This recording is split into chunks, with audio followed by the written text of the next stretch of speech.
Hi, I'm Vic, head groundsman at Durham. I'm joined here today by 3 other international groundsmen. I've got Sean from Bristol over here on my right, Simon from Taunton, who's about to do his first international game this year.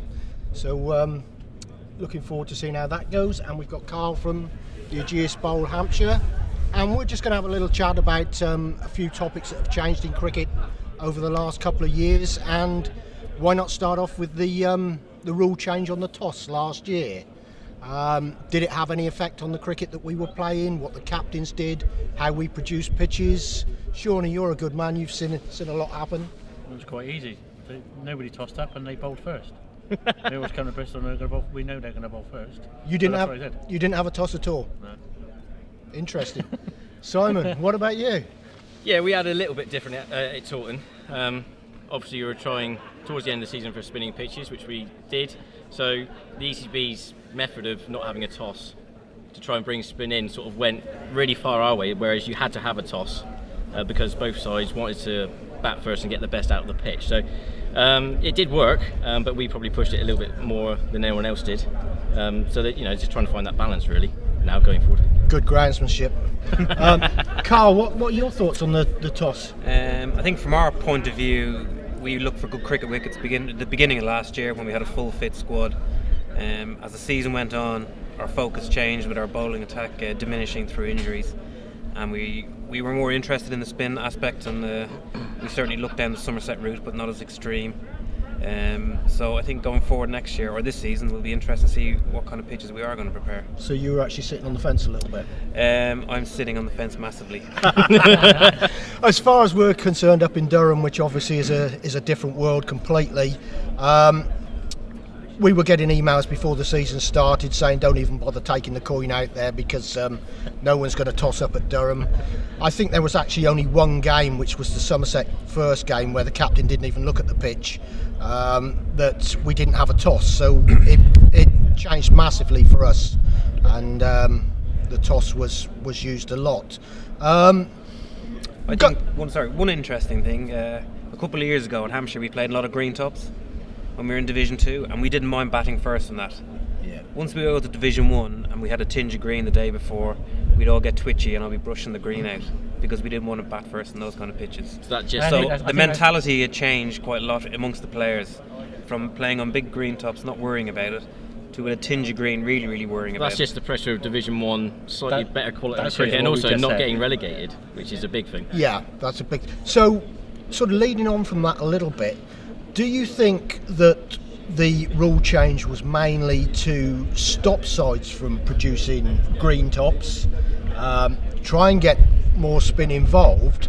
And if that's the case, would it not be advantageous to say, well, the away captain can do whatever he wants? Because if we turn up at Somerset and Simon's done one of his spinning pitches, it's going to be beneficial to the away side to bat first on it. Definitely. Yep. And then say, well, okay, you've prepared this pitch, but you're going to have to bat last on it. The same as if it's a green pitch, you're going to have to bat first on it. My view is that maybe we should just do away with the toss completely and let the away captain choose what he wants to do. I think views? that would probably bring a bit more balance to a game, because the home side's not going to have their home advantage, perceivably, by not being able to prepare a pitch which is too one-sided towards them. They know that they're not going to get first pick of it.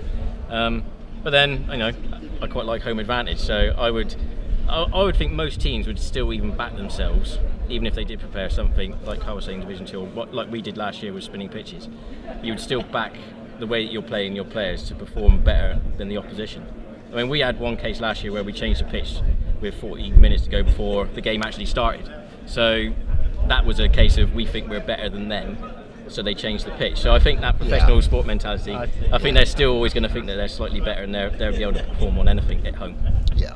I think they've got to go into that situation knowing that that's what they're going to do anyway. So I think you're right.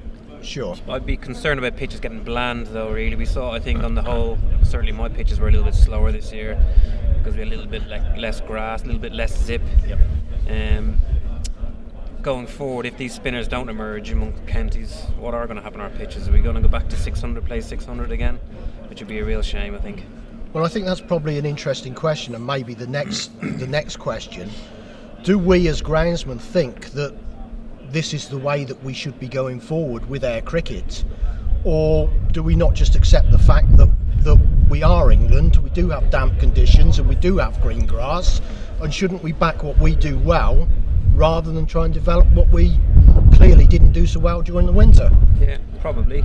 I think batsmen in England don't mind a bit of seam movement. You know, the good guys don't mind it. They'll battle through that. Yep. They see it as part of the game. Nearly a throwback to sort of the old days. Get to lunch and see where we are type thing. Yep. Get to tea. But I say when teams have a bad day, because the ball does zip around, Yeah. and then the pressure's thrown back on us, isn't it? Yeah, Sure. Yeah, Yeah, definitely. you get one of those days and you're 9 down, or you get 15 wickets or 20 wickets. Yeah. Yeah. Yeah. Just straight back in. Just one final question, if I can, and don't want to put anybody under too much pressure here, but obviously home advantage has been mentioned, and I think we all agree that there should be a certain amount of home advantage or whatever. Do you guys as groundsmen feel under pressure to produce the sort of pitches that benefit your own sides? Or, I mean, personally, from my point of view, all they ever ask me at Durham, and I know a lot of people don't actually believe this, but all I'm ever asked for is for me to produce the best pitch that I can for the game. And in fact, even to the extent of if I ask the captain, does he want some grass taken off of the pitch the day before the game, he says, just don't ask me questions, don't give me choice, I don't Yeah. want it. But I know for some of you other guys it's probably a different matter. It's strange. I mean, the more pressure I would say I was under, just it's more personal and professional. So I'm quite happy to do a job for someone, but I still want it to turn out well. You know, because I know that in the end it reflects on me. So I suppose it's at the end, it's your own personal pride and professional pressure, which is the main thing. I'm quite happy to do what anyone asks me to do, really, because they're the employer, and that's your job basically at the end of the day. But as you know, everyone knows here, groundsmanship is a strange job, because members, players, they all single you out as a one entity. You seem to be in charge of everything, and they don't seem to grasp sometimes that you are an employee and you are asked to do certain things. So it's a fine line, but I certainly And we all know that wouldn't be too worried about doing a job, that's for sure. we all know that those people all have opinions as Exactly, well, yeah. which they're very keen to share. Yeah. But Sean, Yeah, do so you? to be fair, Dawes always said produce the best wicket you can, and we'll work along with that. Obviously, we know what our strength is, and it's in our seam bowling at the start. So we know that, but there's no pressure to go along that line, and we haven't for a long time not gone down that line of It's interesting, isn't it, to getting close to that line. how different directors of cricket, coaches, captains, whatever, do approach this sort of role. I mean, you're still fairly early in your tenure down there, and you've had a change of coach. Do you notice differences with a change of coach, putting more pressure? Or I would think certainly one-day cricket, I'm left to my own devices where they want the best possible one-day pitch. 4-day cricket, depending on how we're doing, the focus changes during the year. As I say, at the beginning of the year we want good cricket pitches. Then there are different pressures during the year depending on our results and things like that. So I do get asked for particular things.